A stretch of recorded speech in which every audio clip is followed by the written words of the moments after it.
तो last class में हम लोगों ने क्वेश्चंस को सॉल्व किया था।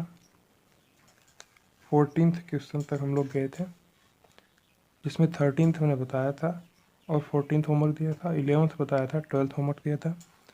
11th के जैसा ही 12th है और 13th के जैसा ही 14th है। 13th में x की वैल्यू ये दे रखी है और ये दिया गया, इसमें से हम जो कर रहे थे 5 को साइड में ले जाके एक साइड में आउटर रिटर्न बचा के दोनों साइड में स्क्वायर कर रहे थे, उसके बाद सॉल्व किए थे। सेम वही प्रोसेस है, ये क्वेश्चन भी सॉल्व होने वाला है। ठीक है, होप आप लोगों ने सॉल्व कर लिया होगा। तो आज हम लोग अपना नया टॉपिक स्टार्ट करते हैं। नया टॉपिक स्टार्ट करना है जिसमें हम लोग पढ़ेंगे क्या, मॉड्यूलस, कॉन्जुगेट और आर्ग्यूमेंट, ये चीज़ हमको पढ़नी है। ठीक है, तो उसके पहले हम लोग देख लेते हैं कि कॉम्प्लेक्स नंबर का जो रिप्रेजेंटेशन होता है कॉम्प्लेक्स प्लेन में किस टाइप से होता है। ठीक है, geometrical representation of A complex number. ठीक है, geometrical representation of A complex number, किसी भी कॉम्प्लेक्स नंबर का ज्यामितीय जो निरूपण होता है कॉम्प्लेक्स प्लेन में किस प्रकार से होता है। तो हम लोग देखते थे कि जेड जो होता है वो क्या होता है, एक्स प्लस आयोटा वाई होता है। कोई भी जेड जो होता है वो होता है एक्स प्लस आयोटा वाई, जहाँ पे जो एक्स होता है वो क्या होता है, वो रियल पार्ट ऑफ जेड होता है, और जो वाई होता है वो होता है इमेजिनरी। इमेजिनरी मीन्स काल्पनिक, रियल मीन्स वास्तविक। काल्पनिक भाग होता है जेड का। ठीक है, तो इसको कॉम्प्लेक्स प्लेन में भी हम लोग देखे थे कि अगर जो x है वो रियल पार्ट है कॉम्प्लेक्स नंबर का, y जो इमेजरी पार्ट है कॉम्प्लेक्स नंबर का, तो रियल पार्ट में मतलब कि ये x डिस्टेंस रियल पार्ट में चलेगा, रियल एक्सिस पे चलेगा, ये होता है रियल एक्सिस, और ये होता है इमेजनरी एक्सिस। तो रियल पार्ट का मतलब ये है कि x डिस्टेंस ये रियल एक्सिस पे चलेगा।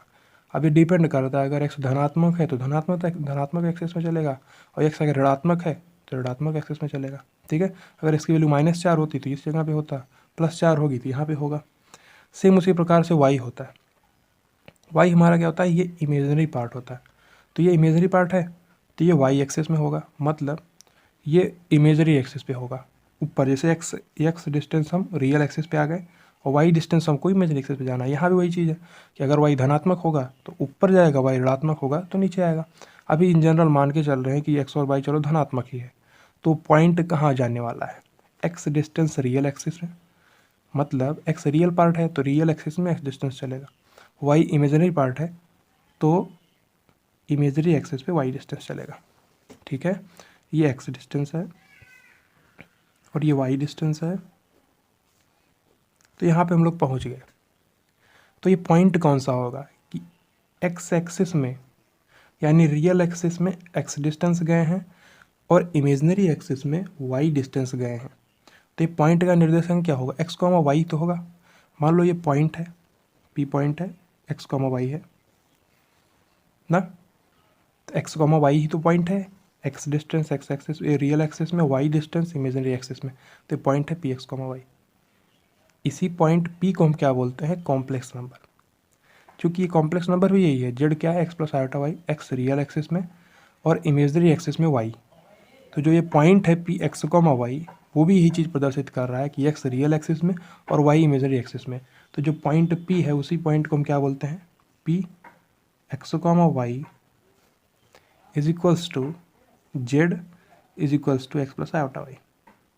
तीनों चीज़ सेम ही है, उस पॉइंट को ही हम प्रदर्शित कर रहे हैं कॉम्प्लेक्स नंबर से, या उस कॉम्प्लेक्स नंबर को ही प्रदर्शित कर रहे हैं उस पॉइंट से। तो शुरू में जब हम लोग पढ़ रहे थे तो यही बोले थे कि कॉम्प्लेक्स नंबर जो होता है वो कॉम्प्लेक्स प्लेन में कोई भी एक बिंदु होता है। तो इस कॉम्प्लेक्स प्लेन से कोई भी एक बिंदु को चूज करोगे तो उसको कॉम्प्लेक्स नंबर ही हमको बोलना है। ठीक है, तो एक्स डिस्टेंस हम रियल एक्सिस में चले हैं, y डिस्टेंस हम इमेजरी एक्सिस पे चले हैं, तो एक पॉइंट पे ही तो पहुंचेंगे, और वो पॉइंट जो होगा उसी को कॉम्प्लेक्स नंबर बोलेंगे। उस पॉइंट का निर्देशांक क्या है, x, y, जहाँ पे x रियल एक्सिस को शो कर रहा है और y इमेजरी एक्सिस को शो कर रहा है कि x एक्सिस में हम x डिस्टेंस चल चुके हैं, या रियल एक्सिस में x डिस्टेंस चल चुके हैं और इमेजरी एक्सिस में y डिस्टेंस चल चुके हैं। तो x plus iota y complex number को ही डिनोट यहाँ पे कर रहा है। ठीक है, इतना क्लियर है। तो जो पी एक्स वाई पॉइंट है क्या है, ये कॉम्प्लेक्स नंबर को ही डिनोट कर रहा है। अब जो जेड पॉइंट है, मतलब जो जेड है कॉम्प्लेक्स नंबर, इसको हम एक और नाम से जानते हैं। जेड को एक और नाम से जानते हैं, ज्योमेट्रिकल मीन्स होता है ज्यामिति, ज्यामिति निरूपण कॉम्प्लेक्स नंबर का है। ठीक है, तो जो जेड होता है, Z is also known as affix of point P. ठीक है, पॉइंट पी का एफिक्स भी इसको बोलते हैं। तो जो कुल मिला के आपको मोटा मोटा यही याद रखना है, ध्यान रखना है कि कोई भी पॉइंट कॉम्प्लेक्स प्लेन में है तो उसको कॉम्प्लेक्स नंबर बोलेंगे। उसका कुछ रियल पार्ट होगा, उसका कुछ इमेजिनरी पार्ट होगा। उसी पॉइंट को ही हम कॉम्प्लेक्स नंबर बोल रहे हैं, यानी जेड बोल रहे हैं, यानी एक्स प्लस आयोटा वाई बोल रहे हैं। जहाँ पे एक्स उसका रियल एक्सिस में चला गया डिस्टेंस है, वाई उसका इमेजरी एक्सिस में चला गया डिस्टेंस है। तो इससे ज़्यादा आपको कुछ ध्यान नहीं रख रहा है, इतना पार्ट को पता रहे बस। X plus iota Y, x real axis में डिस्टेंस, वाई इमेजरी एक्सिस में distance, P X Y point ही जेड है, वही जेड ही हमारा एक्स प्लस आयोटा वाई है। ठीक है, तो और जो ये प्लेन होता है, इस प्लेन को हम क्या बोलते हैं, वहाँ पे देखे थे ना, आर्गेंड प्लेन बोलते हैं, कॉम्प्लेक्स प्लेन बोलते हैं, एक और नाम से जानते हैं इसको, इसको बोलते हैं गॉसियन प्लेन भी बोलते हैं। 3 टाइप का नाम होता है, तीनों नाम यहाँ पे हम लिख देते हैं। क्या है, आर्गेंड प्लेन और कॉम्प्लेक्स प्लेन और गॉसियन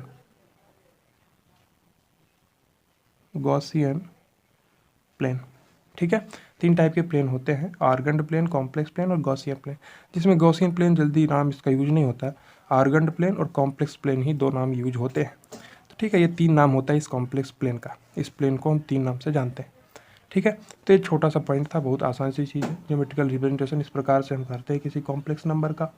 और अगर कोई कॉम्प्लेक्स नंबर प्योर रियल होगा तो उसका इमेजनरी पार्ट 0 होगा, और अगर प्योर इमेजनरी होगा तो उसका रियल पार्ट 0 होगा।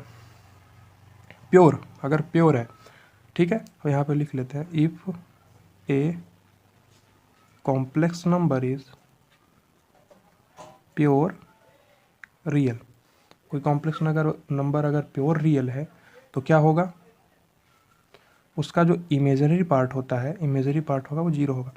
और किसी कॉम्प्लेक्स नंबर का जो इमेजनरी पार्ट होता है वाई होता है, इसका मतलब वाई उसका 0 होगा।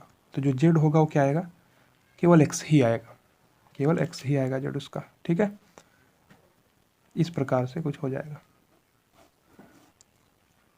ठीक है, अगर कोई कॉम्प्लेक्स नंबर क्या प्योर इमेजनरी है, if a complex number, C dot N का मतलब कॉम्प्लेक्स नंबर, सम्मिश्र संख्या, इज प्योर इमेजनरी। अगर कॉम्प्लेक्स नंबर कोई प्योर इमेजनरी है तो प्योर इमेजनरी का होने का मतलब क्या है, उसका रियल पार्ट 0 है। रियल पार्ट उस कॉम्प्लेक्स नंबर का क्या है, 0। और किसी कॉम्प्लेक्स नंबर का जो रियल पार्ट होता है वो क्या होता है, एक्स होता है। इसका मतलब यहाँ पे एक्स 0 है, तो जेड जेड आएगा हमारा, जेड क्या आएगा, आयोटा वाई। ठीक है, जेड हमारा आ जाएगा आयोटा वाई। ठीक है, ये तो बेसिक सी बात है, अगर प्योर रियल है तो वाई 0, प्योर इमेजनरी है तो एक्स 0 ना। तो हम अपने टॉपिक पे मूव करते हैं। ये एक बेसिक सा ओवरव्यू ले लिए हैं कि पॉइंट, एक कॉम्प्लेक्स नंबर को कैसे डिनोट करते हैं, उसका रियल पार्ट क्या होता है, उसका इमेजनरी पार्ट क्या होता है, उस प्लेन को हम क्या बोलते हैं, उस पॉइंट का निर्देशांक क्या होगा, एक्स कॉमा वाई, वो पॉइंट है पी एक्स कॉमा वाई, उसी को कॉम्प्लेक्स नंबर भी बोलेंगे, वही एक्स प्लस आउटा वाई है। एक्स रियल एक्सिस में चला गया डिस्टेंस, वाई इमेजनरी एक्सिस में चला गया डिस्टेंस होता है। अब जो इसमें हम लोग का नया टॉपिक है जो हम लोग को ध्यान से पढ़ना है, 3 चीज़ें हम लोग को, 3 टर्मिनोलॉजी यूज होती हैं, एक मॉड्यूलस, एक कॉन्जुगेट और एक आर्ग्यूमेंट। आर्ग्यूमेंट को ही एम्पलीट्यूड भी बोलते हैं, और जो मॉड्यूलस होता है उसी को हम लोग एब्सोल्यूट वैल्यू भी बोलते हैं। तो ये 3 टॉपिक हम लोग को डिटेल में देखने हैं। ठीक है, तो सबसे पहले हम लोग ये टॉपिक का नाम लिख देते हैं, मॉड्यूलस, कॉन्जुगेट एंड आर्ग्यूमेंट। ठीक है, ये टॉपिक का नाम है। इन तीनों को अलग अलग से हम लोग डील करने वाले हैं। सबसे पहले मॉड्यूलस को डील करेंगे, फिर कॉन्जुगेट को, फिर आर्ग्यूमेंट को। ठीक है, तो सबसे पहला टॉपिक हम लोग लिख देते हैं यहाँ पे,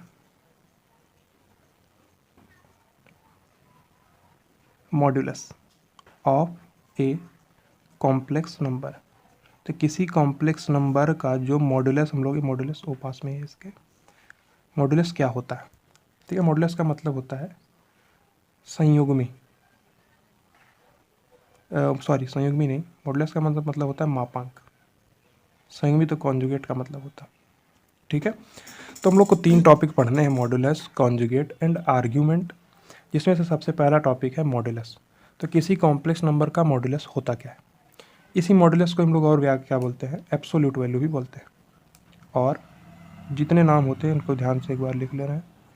एब्सोल्यूट वैल्यू, अब इस एब्सोल्यूट वैल्यू का हिंदी होता है निरपेक्ष मान।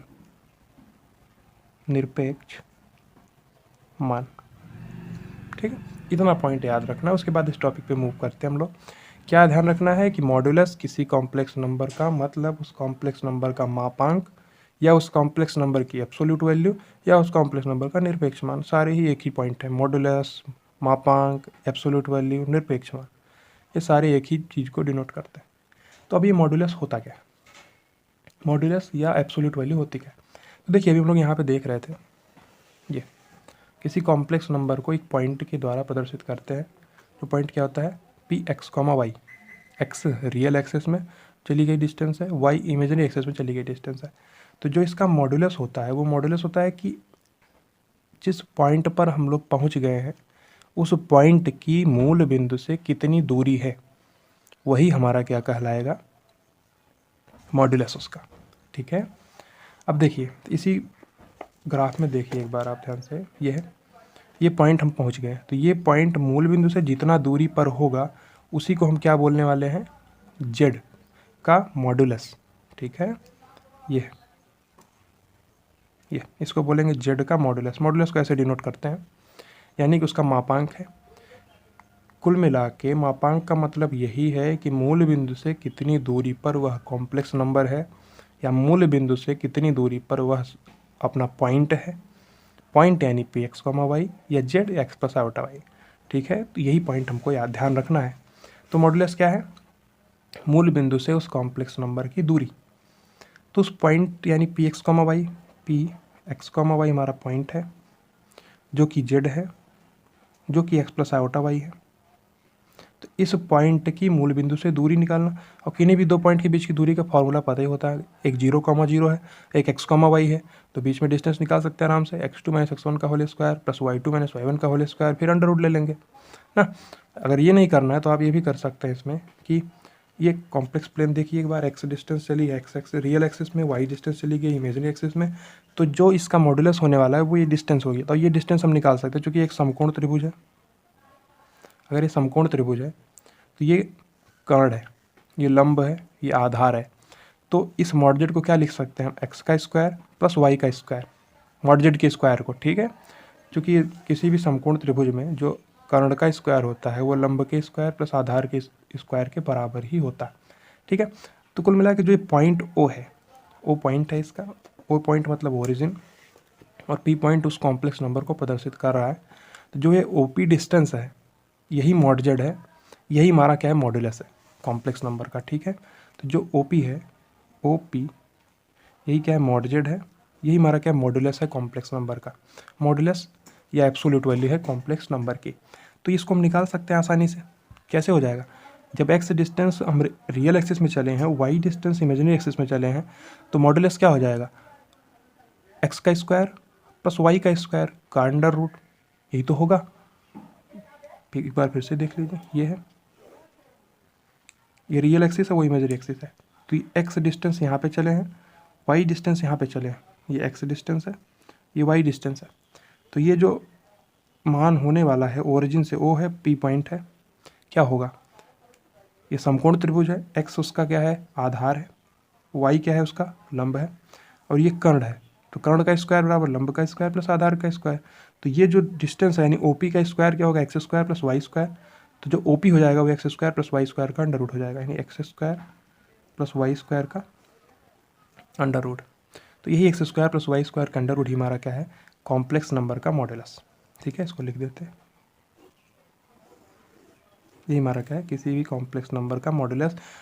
तो इसको और जनरलाइज्ड फॉर्म में क्या लिख सकते हैं कि कोई भी जो मॉड्यूलस है वो क्या हो जाएगा, एक्स क्या है उसका, कॉम्प्लेक्स नंबर का एक्स क्या है, रियल पार्ट है, मतलब रियल पार्ट है जेड का, उसका होल स्क्वायर, प्लस वाई क्या है, इमेजनरी पार्ट है जेड का, उसका स्क्वायर, और पूरे का क्या लेना है हमको, अंडर रूट लेना है। ठीक है, तो ये ऐसे भी लिख सकते हैं, x square plus Y square लिख दो, या मॉड जेड की वैल्यू को हम क्या लिख सकते हैं, रियल पार्ट का whole square plus imaginary part का होल स्क्वायर। ठीक है, अभी केवल टर्मिनोलॉजी जाएंगे, उसके बाद हम लोग क्वेश्चंस के लिए भी अलग से 3-4 लेक्चर लेंगे, जिसमें हम लोग केवल क्वेश्चंस का, अच्छे अच्छे क्वेश्चन का प्रैक्टिस करेंगे।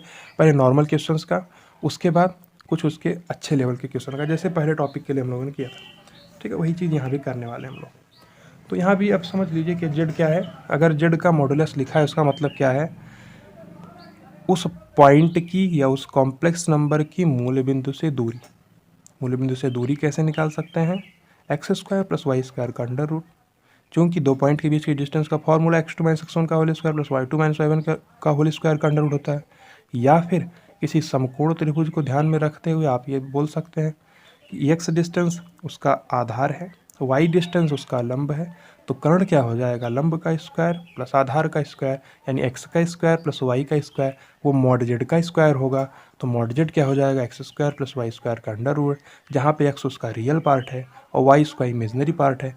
तो हम क्या लिख सकते हैं, किसी भी कॉम्प्लेक्स नंबर के मैग्नीट्यूड यानी कि मॉडुलस को, मैग्नीट्यूड नहीं मॉडुलस को क्या बोल देना है हमको, रियल पार्ट ऑफ जेड का whole square plus imaginary part of z का होल स्क्वायर, उसका अंडर रूट। ठीक है, ये चीज़ पीछे लिख चुके हैं हम लोग ना। अब एक बार एग्जाम्पल के लिए आप लोग देखिए, तो अगर यहाँ पे जब लिख लिए हैं तो इसको एक बार और देखिए। तो अगर ये है रियल पार्ट ऑफ जेड का whole square plus imaginary part of z का, तो ये हमेशा ही जीरो से बड़ा या बराबर हो सकता है, और कोई केस तो बन नहीं सकता, क्योंकि अंडर रूट हमेशा धनात्मक संख्या होती है। ठीक है, क्योंकि रियल पार्ट ऑफ जेड, किसी भी कॉम्प्लेक्स नंबर का जो रियल पार्ट होता है वो रियल होता है, किसी भी कॉम्प्लेक्स नंबर का जो इमेजनरी पार्ट होता है वो खुद भी रियल होता है, बट वो इमेजनरी पार्ट होता है, क्यों, क्योंकि वो आयोटा के साथ लगा होता है। तो किसी भी रियल संख्या का स्क्वायर प्लस किसी भी रियल संख्या का और स्क्वायर, फिर उसका अंडर रूट लेंगे तो एक रियल नंबर ही आने वाला है। और रियल नंबर भी चूँकि अंडर रूट है तो हमेशा धनात्मक ही होगा। तो हम यहाँ से बोल सकते हैं कि कोई भी जो मॉडुलस होता है वो हमेशा जीरो से बड़ा या बराबर आने वाला है। तो मॉडुलस, एब्सोल्यूट वैल्यू, निरपेक्ष मान, मापांक, सब एक ही चीज़ें हैं। ठीक है, अब एक एग्जाम्पल के लिए देखिए कैसे निकालते कैसे। ठीक है, एक एग्जाम्पल ना, अब जैसे मान लीजिए 2+3 आयोटा लिखा हुआ और 2-3 आयोटा लिखा हुआ और -2+3 आयोटा लिखा हुआ और -2-3 आयोटा लिखा हुआ है। तो इन पॉइंट को आप आसानी से दर्शा सकते हैं। एक्स एक्सिस में यानी रियल एक्सिस में 2 डिस्टेंस चला है, इमेजनरी एक्सिस में 3 डिस्टेंस चला है। यहाँ पे रियल एक्सिस में 2 डिस्टेंस चला है, इमेजनरी एक्सिस में -3 डिस्टेंस चला है। मतलब कि 3 अगर ऊपर की तरफ है तो -3 नीचे की तरफ है। तो इन पॉइंट्स को अगर हम दर्शाने का प्रयास करें कॉम्प्लेक्स प्लेन में, ये कॉम्प्लेक्स प्लेन है, ये कॉम्प्लेक्स प्लेन है, यहाँ भी ये कॉम्प्लेक्स प्लेन है ना, जहाँ पे ये रियल एक्सिस है, ये इमेजनरी एक्सिस है, ये रियल एक्सिस है, ये इमेजनरी एक्सिस है, ये रियल एक्सिस है, ये इमेजनरी एक्सिस है, और यहाँ भी ये रियल एक्सिस है, ये इमेजनरी एक्सिस है। ठीक है, इतना आसानी से इसलिए चल रहे हैं कि जिसको कुछ भी नहीं आया उसको भी समझ में आना चाहिए। जिसको अगर आता है सब कुछ तो उसके लिए हम लोग क्वेश्चंस भी लेके आएंगे, जहाँ पे वो फंस जाएगा, उसको आता रहेगा फिर भी वो नहीं कर पाएगा, क्योंकि अच्छे लेवल के क्वेश्चन आएंगे तो नहीं कर पाएगा। इसलिए बेसिक्स सबसे ज़्यादा स्ट्रांग होने ज़रूरी है। ठीक है, अब देखिए इसमें जो 2+3 आयोटा है, इसका मतलब क्या है, 2 रियल एक्सिस में हम चल रहे हैं, प्लस का 2 चल रहे हैं, तो प्लस के साइड में ही जाएंगे, इधर प्लस होता है इधर माइनस होता है। वैसे इमेजिन ऊपर में प्लस जाता है नीचे में माइनस जाता है। ठीक है, तो 2 इधर में चले और 3 कहाँ जा रहे हैं, इमेजनरी में, ये 2 है और ये 3 है। तो पॉइंट क्या है, 2,3, यही हमारा कॉम्प्लेक्स नंबर है। 2+3 आयोटा या P2,3 वही पॉइंट है। तो इस कॉम्प्लेक्स नंबर की जो ये डिस्टेंस है यही है, ओरिजिन से डिस्टेंस ये है। ठीक है, इसी को हम इसका मॉड जेड बोलेंगे। तो इसका मॉड जेड क्या आ जाएगा, 2 का स्क्वायर प्लस 3 का स्क्वायर का अंडर रूट, यानी इसका मॉड जेड क्या आ जाएगा, अंडर रूट 4 + 9 यानी 13। ठीक है, या वैसे भी देख सकते थे हम लोग इसको,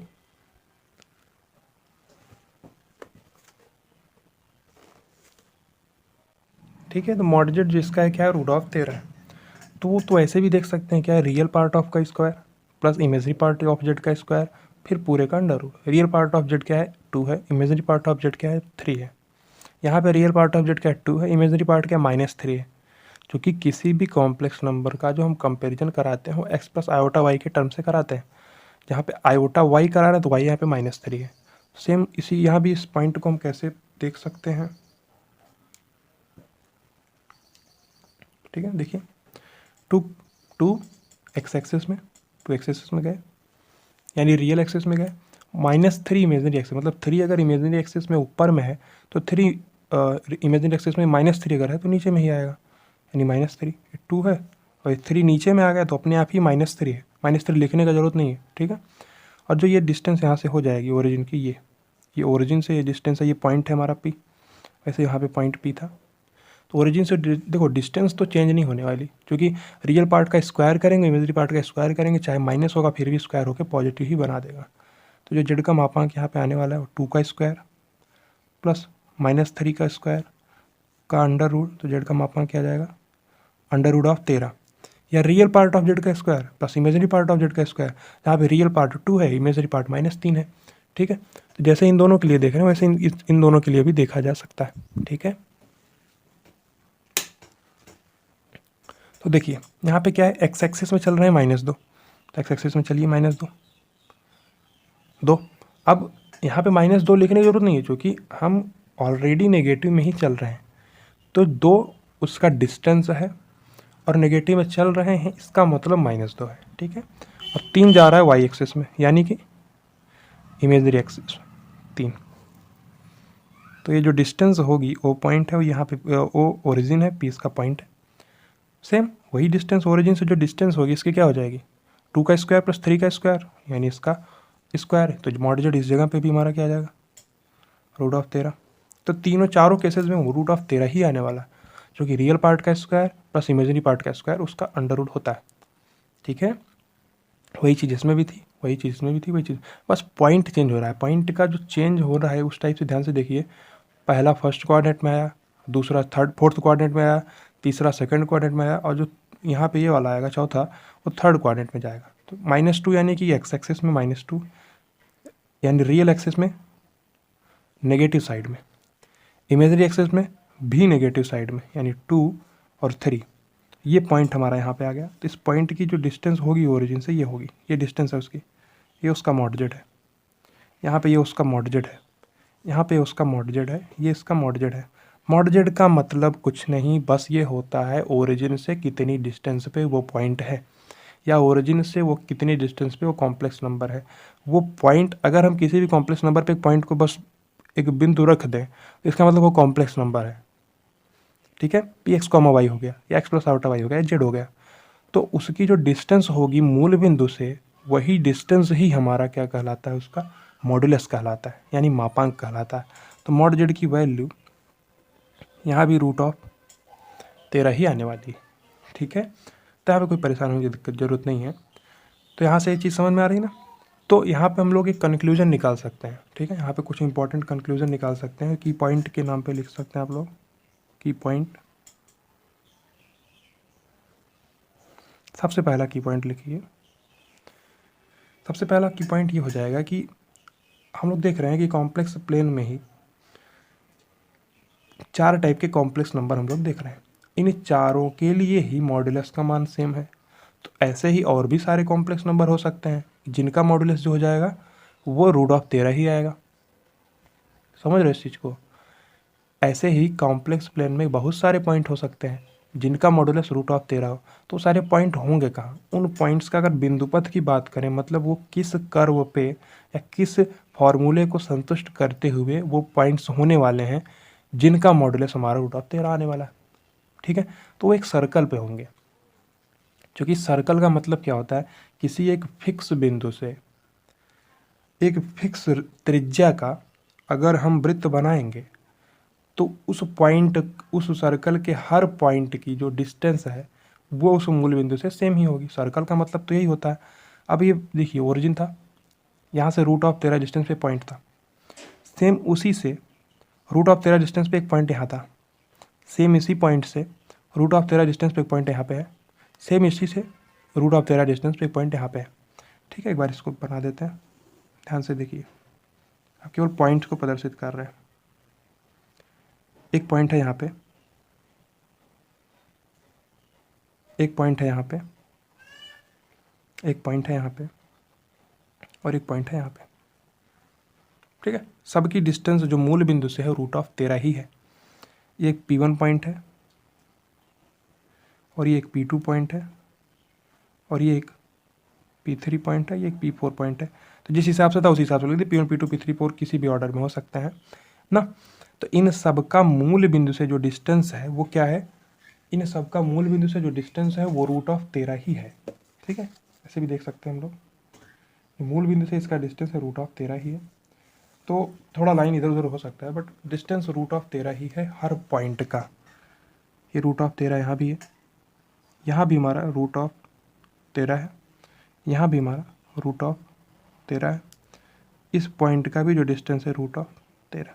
तो 4 पॉइंट हमको दिख गए। तो और इस 4 पॉइंट के अलावा भी बहुत सारे पॉइंट होंगे जिनका कि मूल बिंदु से जो डिस्टेंस होने वाला होगा वो क्या होगा, ये रियल एक्सिस है, ये इमेजिनरी एक्सिस है, उनका जो डिस्टेंस है होने वाला है मूल बिंदु से रूट ऑफ 13 ही होने वाला है। ऐसे बहुत सारे पॉइंट होंगे, कोई पॉइंट मान लो यहाँ पे आ जाए, कोई पॉइंट यहाँ पे आ जाए, कोई पॉइंट यहाँ पे आ जाए। तो कई जगह पे ऐसे पॉइंट्स हो सकते हैं जिनका कि हमारा मापांक रूट ऑफ 13 ही आने वाला है। तो किस आकृति पे लाई करने वाले हैं, एक सर्कल पे लाई करेंगे, क्योंकि सर्कल के लिए तो ये होता है एक फिक्स बिंदु से एक फिक्स त्रिज्या का अगर आर्क बनाएंगे, हम वृत्त बनाएंगे, तो उस वृत्त पे के हर बिंदु के लिए त्रिज्या तो रूट 13 ही आने वाली है। तो ये एक सर्कल पे ही चारों पॉइंट लाई भी कर रहे हैं, एक सर्कल पे ही, और जितने सारे पॉइंट इस सर्कल पे आएंगे उन सब के लिए हमारा क्या हो जाएगा, उन सब के लिए जो मॉडुलस है वो रूट ऑफ 13 ही होगा। उन सब के लिए, जैसे ये पॉइंट कोई यहाँ पे है तो इसके लिए भी रूट ऑफ 13 मॉडुलस आने वाला है, यहाँ पे कोई पॉइंट होगा उसके लिए भी मॉडुलस रूट ऑफ 13 होगा। किसी भी पॉइंट इस सर्कल के किसी भी बिंदु पर जो मॉडुलस का वैल्यू आने वाला है वो रूट ऑफ 13 ही आने वाला है। तो यहाँ पे जो कंक्लूजन हम लोग लिख सकते हैं, जो की पॉइंट है इसका यही है कि इनफाइनाइट कॉम्प्लेक्स नंबर एग्जिस्ट कर सकते हैं जिनका मॉडुलस क्या हो जाए, सेम ही होगा। ठीक है, infinite complex number having same modulus यानी having same modulus lying on the circle which has centre origin and radius mod Z. तो स्टेटमेंट है, स्टेटमेंट पे ध्यान न देख के चीज़ों को समझ लीजिए ध्यान से। क्या है कि केंद्र से root of mod z distance पे अनंत बिंदु होंगे जो कि एक सर्कल पर स्थित होंगे, और उन सब के लिए जो मॉडुलस की वैल्यू है रूट ऑफ 13 होगी। अब वो पॉइंट कहीं भी हो सकता है इस सर्कल पर, सबके लिए जो मॉडुलस की वैल्यू है वो रूट ऑफ 13 ही है या मॉड जेड ही है। ठीक है, मतलब इनफाइनाइट कॉम्प्लेक्स नंबर्स 4 तो अभी हम लोग देखे हैं, सबसे आसान सा जिसमें बस साइन चेंज हुआ है 2+3 2 -3 -2+3 -2 -3, बस साइन चेंज करते हुए चारों कोऑर्डिनेट में एक एक पॉइंट देख लिए। अब फर्स्ट कोऑर्डिनेट में अगर एक पॉइंट देख रहे हैं तो इसके अलावा भी अनंत पॉइंट होंगे एक ही कोऑर्डिनेट में कि जिनके लिए मॉडुलस जो होगा वो रूट ऑफ 13 होगा। वैसे ही हर कोऑर्डिनेट के लिए अनंत बिंदु होंगे जिनके लिए मॉडुलस का वैल्यू रूट ऑफ 13 होने वाला है। तो इस पॉइंट को आप लिख सकते हैं, अपनी भाषा में लिख लीजिएगा जिससे आपको रिवाइज करते हुए दिक्कत ना हो। ठीक है, अभी हम इंग्लिश में लिख देंगे तो आपको थोड़ा दिक्कत होगा समझने में। आप ये न करके सबसे पहले उसको दिमाग में कंसंट्रेट करके सोचिए कि इसका मतलब क्या है। इस स्टेटमेंट का, इस स्टेटमेंट का मतलब यही है कि एक सर्कल पर कॉम्प्लेक्स नंबर होंगे जिनका मॉडुलस सेम ही होगा। अब वो अनंत कॉम्प्लेक्स नंबर हो सकते हैं क्योंकि उनका सबका रेडियस सेम है, एक वृत्त पर एग्जिस्ट कर रहे हैं, सबका रेडियस सेम है और केंद्र उनका क्या है, मूल बिंदु है। ठीक है, तो ये पहला पॉइंट है, ये पॉइंट अपने हिसाब से आप लोग लिख लीजिएगा। सेकंड पॉइंट, यहाँ पे अनंत बिंदु यहाँ यहाँ यहाँ कहीं हो सकता है। सेकंड पॉइंट इसका होता है कि हम लोग जानते हैं कि कॉम्प्लेक्स नंबर का कंपैरिजन नहीं किया जा सकता, ये चीज़ हम लोग को पता है, इसको बहुत डिटेल में देखा गया था कि we can not compare two complex numbers. ये चीज़ हम लोग देख चुके हैं, किन्हीं भी दो सम्मिश्र संख्याओं की तुलना हम लोग नहीं कर सकते। मतलब कि Z1 ग्रेटर देन Z2 या Z2 ग्रेटर देन Z1, इनका कोई मीनिंग नहीं होता, नो मीनिंग। अब इनका मीनिंग इसलिए नहीं होता कि जो आयोटा आता है वो आयोटा ना तो धनात्मक संख्या है ना तो ऋणात्मक संख्या है, ठीक है। तो हम किन्हीं भी दो कॉम्प्लेक्स नंबर का कंपैरिजन नहीं कर सकते। कंपैरिजन का मतलब तुलना नहीं कर सकते। हम ये नहीं बोल सकते कि ये कॉम्प्लेक्स नंबर है और ये दूसरा कॉम्प्लेक्स नंबर है, ये उससे बड़ा है, ये इससे छोटा है। लेकिन आप ये ध्यान दीजिए कि हम रियल पार्ट का कंपेरिजन कर सकते हैं। जैसे मान लो 2+3 आयोटा, एक है 4+3 आयोटा, तो हम लोग ये बोल सकते हैं कि दूसरे कॉम्प्लेक्स नंबर का रियल पार्ट पहले कॉम्प्लेक्स नंबर के रियल पार्ट से ज़्यादा है। ये तो बेसिक सी बात है, उसको वैसे ही बोला जा सकता है। वैसे ही इमेजरी पार्ट के लिए बोल सकते हैं कि पहले कॉम्प्लेक्स नंबर का इमेजनरी पार्ट दूसरे कॉम्प्लेक्स नंबर के इमेजरी पार्ट से ज़्यादा या कम, ये बोल सकते हैं। लेकिन पूरे कॉम्प्लेक्स नंबर का कंपेरिजन नहीं किया जा सकता। ये हम बोल रहे हैं, we can not compare two complex number. तो जो Z1 ग्रेटर देन Z2 या Z2 ग्रेटर देन, इनका कोई मीनिंग नहीं होता, नो मीनिंग। लेकिन but mod of Z1 is greater than mod of Z2 या mod of Z2 is greater than mod of Z1, इसका मीनिंग होगा, ठीक है। क्योंकि मॉड ऑफ Z1 क्या है, ये एक डिस्टेंस है, ये कॉम्प्लेक्स नंबर नहीं है। Z1 एक कॉम्प्लेक्स नंबर है, Z1 कॉम्प्लेक्स नंबर है, Z2 कॉम्प्लेक्स नंबर है, बट मॉड Z1 क्या है, ओरिजिन से उस कॉम्प्लेक्स नंबर की डिस्टेंस है। मॉड Z2 क्या है, ओरिजिन से कॉम्प्लेक्स नंबर Z2 की डिस्टेंस है। तो ये डिस्टेंस तो नेगेटिव नहीं हो सकती, नेगेटिव नहीं हो सकती, ऑब्वियस बात है, जीरो से बड़ी या बराबर ही होगी। तो ये एक रियल वैल्यू आने वाली है हमेशा ही, ये कॉम्प्लेक्स वैल्यू नहीं आ सकती, क्योंकि डिस्टेंस है, कहीं भी पॉइंट आएगा, ओरिजिन से डिस्टेंस निकालेंगे तो एक धनात्मक संख्या आने वाली है हमारे पास, वो रियल वैल्यू होगी। तो यहाँ पे कंपेरिजन हम लोग कर सकते हैं। जैसे एक बार एक 2+3 आयोटा लिखा हुआ है, एक 4+6 आयोटा लिखा हुआ है, तो पहले के लिए मॉड Z निकालेंगे तो √13 आएगा। दूसरे के लिए मॉड Z निकालेंगे 4² + 6² यानी 36 + 16 यानी 52 का अंडर रूट। तो दोनों के मॉडुलस का कंपैरिजन किया जा सकता है। इनका मीनिंग है मीनिंगफुल, ये मीनिंगफुल है, ये नो मीनिंग है। मतलब कि किसी भी दो कॉम्प्लेक्स नंबर का कंपैरिजन नहीं कर सकते, तो Z1 ग्रेटर देन Z2 या Z2 ग्रेटर देन Z1 बोलना गलत है, नो मीनिंग इसका। लेकिन हम मॉडुलस का कंपैरिजन कर सकते हैं, क्योंकि मॉडुलस क्या है, वो ओरिजिन से डिस्टेंस है उसकी, ठीक है। तो मॉडुलस का कंपैरिजन किया जा सकता है। यही दो पॉइंट हैं हमारे पास, किसके लिए, मॉडुलस के लिए। की पॉइंट यहाँ पे देख लिए, ठीक है। अब हम लोग देखते हैं कि नेक्स्ट टॉपिक हमारा क्या है, कॉन्जुगेट। नेक्स्ट टॉपिक क्या है हमारा, कॉन्जुगेट। मॉडुलस हम लोग देख लिए ना डिटेल में, तो मॉडुलस के बाद अब हम लोग को क्या देखना है, कॉन्जुगेट।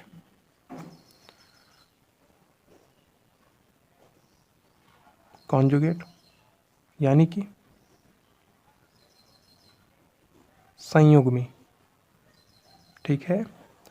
तो हर टॉपिक के लिए आपके दिमाग में एक इमेज आनी चाहिए। जैसे कोई भी कॉम्प्लेक्स नंबर का मॉडुलस बोल रहे हैं, इसका मतलब क्या है, ओरिजिन से उस कॉम्प्लेक्स नंबर की डिस्टेंस। वैसे ही जो कॉन्जुगेट होता है, इसका मतलब ये होता है कि किसी भी सम्मिश्र संख्या का रियल एक्सिस से में प्रतिबिंब अगर ले लें हम, तो जो कॉम्प्लेक्स नंबर हमको मिलेगा उसी को हम उस कॉम्प्लेक्स नंबर का कॉन्जुगेट बोलेंगे। ज़्यादा हाई फाई बात तो नहीं हो गई, ध्यान से देखिए। कोई कॉम्प्लेक्स नंबर है हमारे पास, मान लीजिए Z है, क्या है वो, x + आयोटा y, ठीक है। और यहाँ पे x और y रियल होते हैं, तो हम लोग बोलते हैं x और y रियल होते हैं। रियल पार्ट है Z का बट खुद में रियल है, y इमेजनरी पार्ट है Z का बट खुद में रियल है, ठीक है। तो इसी को हम क्या बोलते हैं, px, y, एक पॉइंट को ही प्रदर्शित कर रहा है। तो कुछ इस प्रकार से इसको हम देख सकते हैं। अगर मान के चल रहे हैं कि x और y धनात्मक है, तो इस कोऑर्डिनेट में आएगा। अगर और x और y को धनात्मक ऋणात्मक अलग अलग कॉम्बिनेशन से देखेंगे तो चारों कोऑर्डिनेट में कहीं भी आ सकता है। मान लेना x, y पॉइंट है, तो कॉम्प्लेक्स नंबर कहीं किसी कॉम्प्लेक्स प्लेन में है, तो उसका कॉन्जुगेट का मतलब होता है उस बिंदु का रियल एक्सिस में, रियल एक्सिस है, इमेजिनरी एक्सिस है, रियल एक्सिस में प्रतिबिंब ले लो। तो प्रतिबिंब लेना तो बहुत आसान होता है ना। प्रतिबिंब लेने का मतलब वहाँ पे एक आप शीशा इमेजिन कर लीजिए और देखिए इस पॉइंट का प्रतिबिंब कहाँ पे आएगा, यहीं पे आएगा। ये एक ट्रांसपेरेंट मीडियम की तरह बिहेव करेगा। ऊपर में एक पॉइंट, तो उसका जैसे ये है, एक मीडियम है, यहाँ पे एक पॉइंट है, उसका जो इमेज आएगा वो यहाँ पे आएगा, प्रतिबिंब उसका इस पॉइंट का यहाँ पे आएगा। तो वही चीज़ है, ये पॉइंट है, एक्स डिस्टेंस हम यहाँ पे जा रहे थे और वाई डिस्टेंस हम लोग ऊपर में जा रहे थे, एक्स डिस्टेंस था।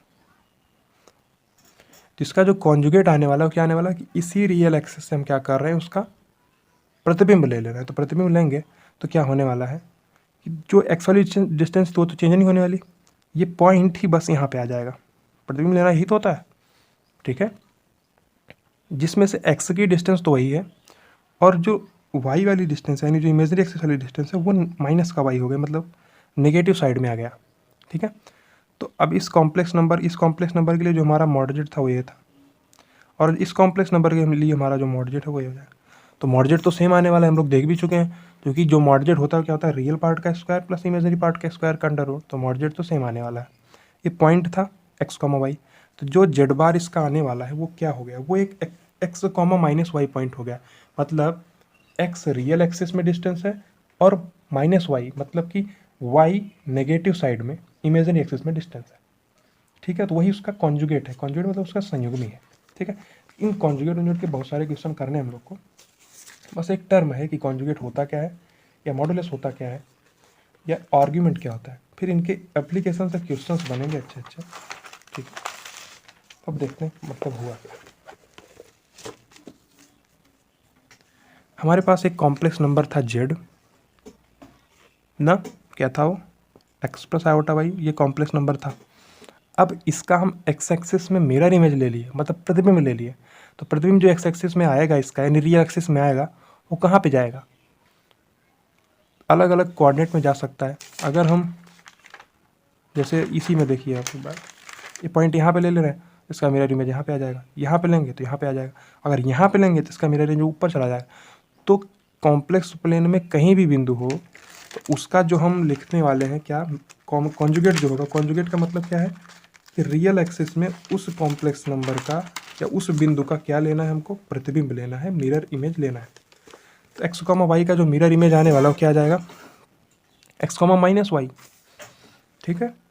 रियल वाला पार्ट तो चेंज नहीं होने वाला, इमेजरी वाला पार्ट हमारा चेंज हो जाएगा, ठीक है। तो जो जेड बार इसका आएगा वो क्या आ जाएगा, एक्स माइनस आयोटा वाई हो जाएगा, क्योंकि एक्स एक्सिस रियल वाला तो सेम ही रहेगा, इमेजरी एक्सिस वाला नेगेटिव में चला जाएगा, क्योंकि हम क्या ले रहे हैं, उसका इमेज ले रहे हैं, यानी उसका मिरर इमेज ले रहे हैं रियल एक्सिस में। तो ये क्या था, एक पॉइंट था पी एक्स कॉमा वाई, और ये क्या पॉइंट बना देगा, P x comma minus y. तो जो रियल पार्ट था वो चेंज नहीं होगा, इमेजनरी पार्ट बस नेगेटिव हो जाएगा। क्यों, क्योंकि हम लोग एक कॉम्प्लेक्स प्लेन में किसी भी बिंदु का जो संयुग्मी ले रहे हैं वो उस रियल एक्सिस में उसका मिरर इमेज होता है। इतना पॉइंट आपको याद रखना। तो कोई भी कॉम्प्लेक्स, जैसे मान लीजिए कि 2 + 3 आयोटा कॉम्प्लेक्स नंबर है, तो जिसका कॉन्जुगेट हो जाएगा 2 - 3 आयोटा हो जाएगा। कुल मिला के आयोटा को माइनस आयोटा से रिप्लेस कर रहे हैं, ये नोट पॉइंट बना के आप लोग लिख सकते हैं कि आयोटा को माइनस आयोटा से रिप्लेस कर देंगे तो क्या हो जाएगा, हमको उसका संयुग्मी मिल जाएगा, ठीक है। और नहीं तो आप समझिए कि संयुग्मी का मतलब है क्या, कि रियल एक्सिस में उसका मिरर इमेज, इतना पॉइंट सफिशिएंट है। कहीं भी कोई भी पॉइंट है तो रियल एक्सिस में उसका मिरर इमेज लेके जिस पॉइंट पे हम जाएंगे वही पॉइंट, वही कॉम्प्लेक्स नंबर हमारा उसका संयुग्मी कहलाएगा। तो जेड बार क्या है, एक्स माइनस आयोटा वाई, ठीक है। एक क्यू, इसको मान लो ये पी पॉइंट था एक्स कॉमा वाई, तो क्यू पॉइंट है एक्स कॉमा माइनस वाई, तो पी नहीं बोलेंगे क्योंकि पी ऊपर में बोल चुके हैं। तो ये चीज़ समझ में आई आपको, क्लियर हुआ।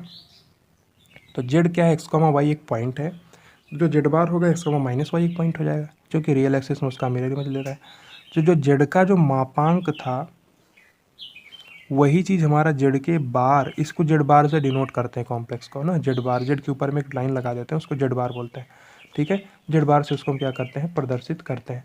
तो जो जेड का जो मापांक है वही हमारा किसके उस जेड का मापांक ही जेड बार के मापांक के बराबर है। इस चीज़ को बोल सकते हैं कि नहीं, जेड का मापांक जेड बार के मापांक के बराबर है, ठीक है, आसान सी बात है। जेड का मापांक जेड बार के मापांक के बराबर है। अब देखिए चूंकि डिस्टेंस ही है, जेड का मतलब उस पॉइंट का डिस्टेंस ओरिजिन से, वैसे जेड बार का मतलब उस पॉइंट का डिस्टेंस ओरिजिन से, तो डिस्टेंस में क्या होता है, रियल पार्ट का स्क्वायर प्लस इमेजिनरी पार्ट का स्क्वायर का अंडर रूट। तो स्क्वायर कर देंगे तो चाहे नेगेटिव रहेगा फिर भी धनात्मक बना देगा उसको। अब हम प्रॉपर्टीज़ देखते हैं। प्रॉपर्टीज ऑफ कॉन्जुगेट, ठीक है, प्रॉपर्टीज ऑफ कॉन्जुगेट मतलब कि संयुग्मी के गुणधर्म क्या होते हैं, वही प्रॉपर्टीज़ हमको देखनी है। तो अलग अलग प्रॉपर्टीज़ हो सकती है, डिफरेंट प्रॉपर्टीज हम यहाँ पे नोट करते हुए चल रहे हैं। आप सबका प्रॉपर्टी सबका प्रूफ किया जा सकता है, सबका प्रूफ करते हुए देखते चलेंगे, ठीक है। पहला प्रॉपर्टी ये है कि जेड बार का होल बार ये हमको जेड ही दे देगा। मतलब ये है कि कॉम्प्लेक्स नंबर था कोई, ध्यान से देखिए इस पॉइंट को, मान लो कॉम्प्लेक्स नंबर ये पॉइंट है एक्स कॉमा वाई, तो एक जेड बार करने का मतलब ये जेड है ना। अब जेड बार करने का मतलब क्या है, रियल एक्सिस में उसका क्या मिरर इमेज ले लो, ये रियल एक्सिस है, ये इमेजनरी एक्सिस है, तो मिरर इमेज लेंगे तो पॉइंट हमारा यहाँ कहीं आ जाएगा, तो इस पॉइंट क्या हो जाएगा, जेड बार हो जाएगा। ये एक्स कॉमा वाई था, एक्स कॉमा माइनस वाई हो जाएगा, मिरर इमेज ले लिया। तो अब फिर से अगर मिरर इमेज ले लेंगे तो हमको वही पॉइंट मिल जाएगा जो कॉम्प्लेक्स नंबर था हमारा। नहीं समझ में आया, फिर से सुनिए, कॉम्प्लेक्स नंबर है कॉम्प्लेक्स प्लेन में, तो रियल एक्सिस में उसका मिरर इमेज लेंगे तो जेड बार हो गया। अब फिर से अगर मिरर इमेज ले लेंगे तो फिर से वही पॉइंट आ जाएगा ना जो कॉम्प्लेक्स नंबर लेके हम लोग चल रहे थे, तो जेड का बार का होल बार जो होगा वो जेड ही आएगा। यानी जेड का जो संयुग्मी लेते हैं और फिर उस संयुग्मी का फिर से संयुग्मी ले लेंगे तो हमको वही कॉम्प्लेक्स नंबर मिल जाएगा, ठीक है। ये पॉइंट था। एक दूसरा पॉइंट है कि जेड वन नहीं, जेड प्लस जेड बार ये क्या आएगा। अब किसी भी कॉम्प्लेक्स नंबर को लेके यहाँ पे चल सकते हैं, जेड को ले लीजिए एक्स प्लस आयोटा वाई, एक बार कॉन्जुगेट लगाएंगे तो क्या हो जाएगा एक्स माइनस आयोटा वाई, अब फिर से कॉन्जुगेट लगा देंगे तो क्या हो जाएगा, फिर से माइनस आयोटा था तो आयोटा फिर से माइनस आयोटा से रिप्लेस हो जाएगा और एक्स प्लस आयोटा वाई बना देगा।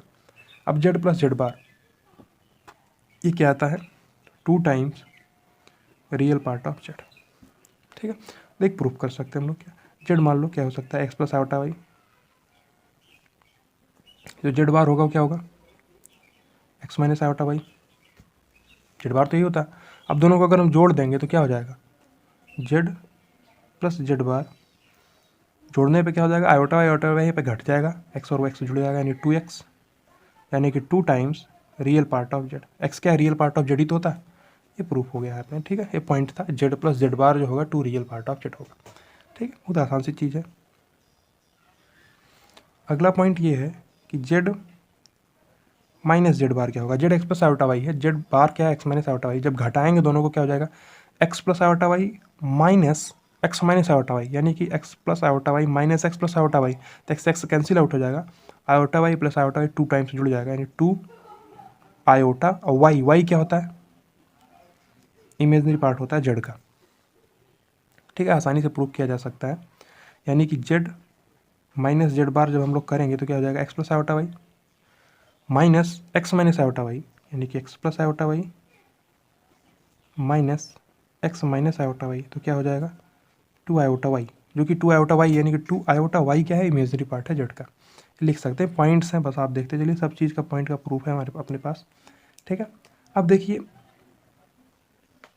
अगर if z plus z bar is equals to 0 ना, सिंपल सी बात है, पॉइंट ही है, कोई बहुत ज़्यादा बड़ी चीज़ नहीं है, तो हम तो ये कहेंगे भी नहीं, पॉइंट आपको याद रखना, आपको बस z x plus iota y पता होना चाहिए, जेड का कॉन्जुगेट क्या होता है पता होना चाहिए, जेड का मॉडुलस क्या होता है पता होना चाहिए, ये सफिशिएंट है, मोर देन सफिशिएंट है। और ये पॉइंट जो है तो आपको आपके दिमाग में अपने आप ही आ जाएंगे, ये रटने नहीं बैठना है कि लेके रटने बैठ गए, रटना नहीं है, बस पॉइंट्स को देखते हुए चलिए, सबका प्रूफ अपने आप ही करते चलिए, तो फिर आपको कभी दिक्कत नहीं आएगी। जेड प्लस जेड बार कर रहे हैं तो 2 टाइम्स रियल ऑफ जेड है, जेड माइनस जेड बार कर रहे हैं 2 iota times imaginary part of Z है, तो सिंपल सी बात है, तो होना ही है, इसको याद क्यों करें, रटेंगे क्यों। अब जेड प्लस जेड बार अगर 0 हो गया, मतलब जेड प्लस जेड बार क्या था, 2 times real part of Z था, तो 2x था, रियल पार्ट ऑफ जेड था, अगर ये 0 हो जाएगा मतलब रियल पार्ट ऑफ जेड को 0 होना पड़ेगा, इसका मतलब क्या है, रियल पार्ट ऑफ जेड को होना पड़ेगा 0, मीन्स प्योर इमेजनरी, ठीक है, मतलब पूर्ण काल्पनिक। तो किसी भी कॉम्प्लेक्स नंबर के लिए अगर जेड प्लस जेड बार की वैल्यू 0 आ रही है तो वो क्या होगा, पूर्ण काल्पनिक होगा, ठीक है। किसी भी कॉम्प्लेक्स नंबर के लिए अगर जेड प्लस जेड बार की वैल्यू 0 आ रही है तो वह पूर्ण काल्पनिक होगा। यहीं से देख सकते हैं 2 रियल पार्ट ऑफ जेड, तो रियल पार्ट ऑफ जेड 0 हो जाएगा, मतलब पूर्ण काल्पनिक है। ठीक है, और देख सकते हैं जैसे ऊपर में देखें जेड प्लस जेड बार देख लिए, वैसे एक और पॉइंट देख सकते हैं क्या, इफ़ जेड माइनस जेड बार। एक बार फिर बोल दे रहे हैं कि आपको इसको रटना नहीं है, बट देखते हुए चलिए कि किस प्रकार से निकाल रहे हैं। जेड माइनस जेड बार अगर 0 हो जाएगा, मतलब 2 आयोटा इमेजनरी पार्ट क्या है, 0 है, तो इसका मतलब क्या हो जाएगा, इमेजनरी पार्ट ऑफ जेड 0 हो जाएगा। आयोटा तो 0 होगा नहीं, 2 तो वैसे भी कांस्टेंट ही है, तो इमेजनरी पार्ट ऑफ जेड को ही 0 होना पड़ेगा। अब इमेजनरी पार्ट ऑफ जेड 0 हो गया, इसका मीन्स मतलब क्या होता है, प्योर रियल, यानी कि पूर्ण वास्तविक। ठीक है, तो अगर जेड प्लस जेड बार 0 है तो रियल पार्ट 0 होगा, रियल पार्ट 0 मतलब पूर्ण काल्पनिक। जेड माइनस जेड बार 0 होगा तो इमेजनरी पार्ट 0 आएगा, इमेजनरी पार्ट 0 मतलब पूर्ण वास्तविक। ठीक है, बस आसान सी चीज़ें हैं। अब उसके बाद और एक प्रॉपर्टी देख लेते हैं हम लोग, एक चौथी प्रॉपर्टी, एक पांचवी प्रॉपर्टी है, सॉरी एक तो छठी प्रॉपर्टी है, जेड इंटू जेड बार, ये क्या होता है, मॉड जेड स्क्वायर होता है। अब इसको देखते हैं, ये सबसे इंपॉर्टेंट प्रॉपर्टी है इस मापांक, इस कॉन्जुगेट के लिए सबसे ज़्यादा इंपॉर्टेंट प्रॉपर्टी। इसमें कॉन्जुगेट और मॉडुलस दोनों ही इंट्रोड्यूस हो गए हैं, और सबसे ज़्यादा इंपॉर्टेंट प्रॉपर्टी बहुत जगह पे आपकी यूज होने वाली है ना, तो आसानी से इसको प्रूफ किया जा सकता है। प्रूफ इसका क्या किया जा सकता है कि जेड क्या होता है, एक्स प्लस आयोटा वाई। जो जेड बार है वो क्या है, एक्स एक्सिस में उस पॉइंट का मिरर इमेज, इससे ज़्यादा कुछ नहीं, यही है। कोई भी पॉइंट कहीं भी होगा एक्स एक्सिस में, यानी रियल एक्सिस में उसका मिरर इमेज ले लो, तुमको उसका कॉन्जुगेट मिल जाएगा। ठीक है, तो जेड बार क्या है, क्या एक्स माइनस आयोटा वाई है। अब दोनों को मल्टीप्लाई आप करा दीजिए तो क्या हो जाएगा ना, जेड इंटू जेड बार अगर हम लोग कराएंगे, मतलब x plus iota y into x minus iota y, तो क्या बना देगा। अब a plus b into a minus b का फॉर्मूला लगने वाला है, ए प्लस बी लिख देते हैं, a plus b into a minus b का फॉर्मूला लगाते हैं तो क्या आता है, a square minus b square, यानी कि ए स्क्वायर यानी एक्स का स्क्वायर माइनस बी स्क्वायर यानी आयोटा वाई का होल स्क्वायर, और आयोटा वाई का होल स्क्वायर मतलब iota square Y square, iota square क्या था, -1 होता, तो X square plus Y square. ये जेड इंटू जेड बार आ गया, जेड इंटू जेड बार। अब X square plus Y square, चूँकि X square plus Y square का जो मापांक था वही तो हमारा मॉड जेड था, अब जो x square plus Y square का होल स्क्वायर कर देंगे तो क्या बना देगा, मॉड जेड का होल स्क्वायर। ठीक है, अब मॉड जेड का होल स्क्वायर है, इसी को मॉड जेड बार का भी होल स्क्वायर बोल सकते हैं, इसी को भी बोल सकते हैं क्या, जेड कॉन्जुगेट का होल स्क्वायर। ठीक है, ये भी बोला जा सकता है, चूँकि जो जेड का कॉन्जुगेट है उसका भी मापांक और जेड का जो मापांक है दोनों ही सेम ही होते हैं। ठीक है, ये ऊपर में लिखा जा चुका है, इसको भी प्रॉपर्टी के नाम पे लिख सकते हैं क्या, ये जेड का मापांक जेड कॉन्जुगेट के मापांक के बराबर होता है। ठीक है, ये प्रॉपर्टीज़ हैं, आप देखते हुए चलिए इनको बस ना। एक प्रॉपर्टी और यहाँ पे देखते हैं हम लोग, क्या, Z1 प्लस माइनस Z2, इसका हमको होल बार लेना है, तो क्या बनाएगा ये, Z1 का बार प्लस माइनस Z2 का बार, मतलब Z1 का कॉन्जुगेट करके और फिर प्लस माइनस कर दो Z2 का कॉन्जुगेट, आसानी से प्रूफ किया जा सकता है। जेड क्या है, Z1 को मान लो x1 प्लस आयोटा y1 ना, प्रूफ, हर चीज़ का प्रूफ है, आसानी से देखते, बहुत ही आसानी से कोई भी कर ले जाएगा, छोटा बच्चा भी समझ जाएगा। Z1 को मान लीजिए x1 plus iota y1, Z2 को मान लीजिए x2 प्लस आयोटा y2, जहाँ पे x1 Z1 का रियल पार्ट है, y1 Z1 का इमेजनरी पार्ट है, x2 real part of Z2 है, y2 imaginary part of Z2 है। तो अगर हमको क्या करना है, इनको जोड़ना है, पहले जोड़ दो, तो रियल पार्ट से जुड़ जाएगा, इमेजनरी पार्ट से जुड़ जाएगा, मतलब Z1 प्लस माइनस, डायरेक्ट पूरा भी साथ में भी लिख देते हैं। तो अगर माइनस होगा तो रियल पार्ट से घट जाएगा, इमेजनरी पार्ट से घट जाएगा, तो Z1 minus plus minus Z2 करेंगे तो क्या हो जाएगा, x1 plus minus x2 plus iota y1 plus minus y2।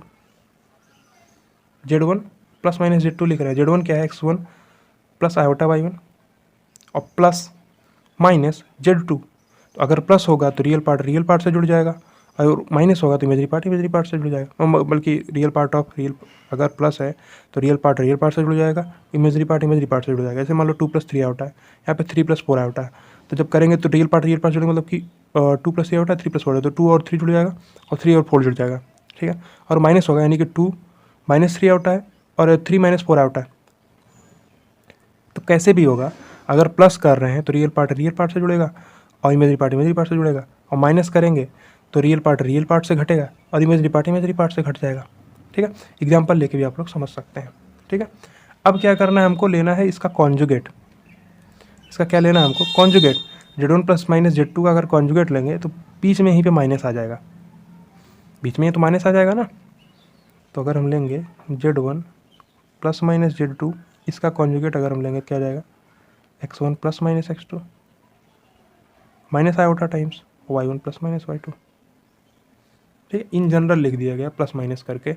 अगर आप 2 + 3 आयोटा ले रहे हैं और 3 + 4 आयोटा ले रहे हैं, दोनों को जोड़ेंगे तो रियल पार्ट से जुड़ेगा, इमेजरी पार्ट से जुड़ेगा, और घटाएंगे तो रियल पार्ट से घट जाएगा और इमेजरी पार्ट से घट जाएगा।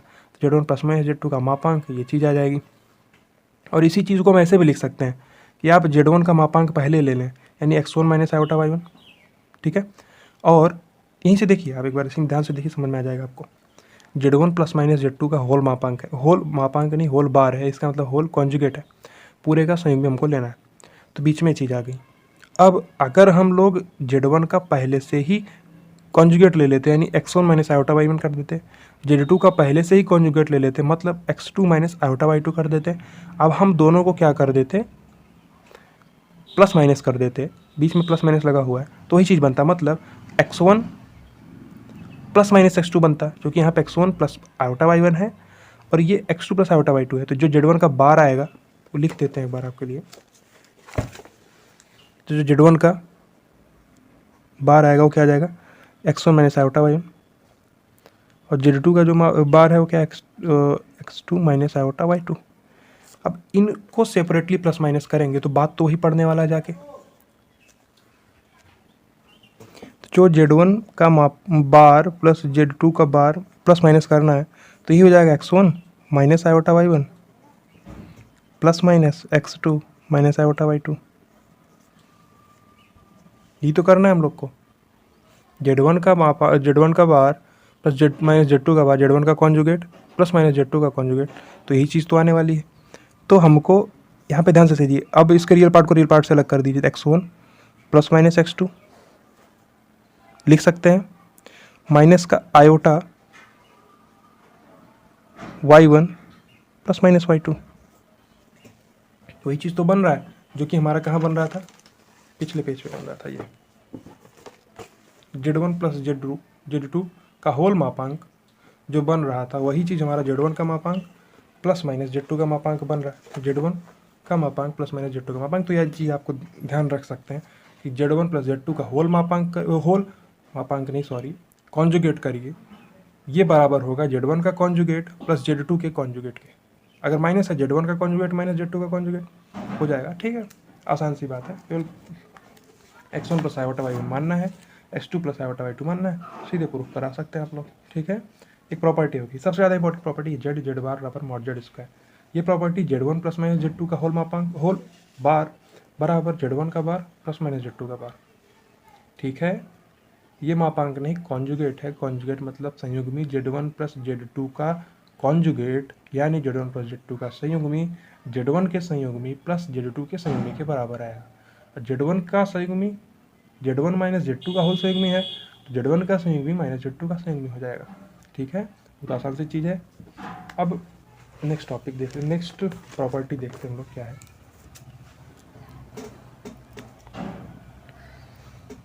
Z1 × Z2 का होल कॉन्जुगेट, ये किसके बराबर आएगा, Z1 के कॉन्जुगेट के, Z2 के कॉन्जुगेट के, ठीक है। इसको आप लोग आसानी से प्रूफ कर सकते हैं। अब हर चीज़ लिखने की जरूरत थोड़ी नहीं, X1 + आयोटा Y1 में इसको X2 + आयोटा Y2 मानिए, गुणा करा दीजिए, फिर कॉन्जुगेट लीजिए, या पहले कॉन्जुगेट ले लीजिए फिर गुणा करा दीजिए, बात तो सेम ही आने वाला। इसका प्रूफ आप लोग करिएगा इसको, ठीक है। प्रूफ इसका आप लोग करिएगा, ठीक है। X1 + आयोटा Y1 मानिए Z1 को, Z2 को मानिए X2 + आयोटा Y2, फिर दोनों का मल्टीप्लिकेशन कराइए और फिर कॉन्जुगेट लीजिए। उसके बाद आपको क्या करना है, पहले Z1 का कॉन्जुगेट ले लीजिए, फिर Z2 का कॉन्जुगेट लेके मल्टीप्लाई करेंगे तो सेम ही आने वाला है आपका, ठीक है। ये प्रॉपर्टी है, इसका प्रूफ आप लोग कीजिएगा। सेम उसी प्रकार से ये होता है कि Z1 अपॉन Z2 इसका होल कॉन्जुगेट ये किसके बराबर होता है, Z1 के कॉन्जुगेट के अपॉन Z2 के कॉन्जुगेट के, जहाँ पे जो Z2 है वो जीरो नहीं होना चाहिए, ठीक है।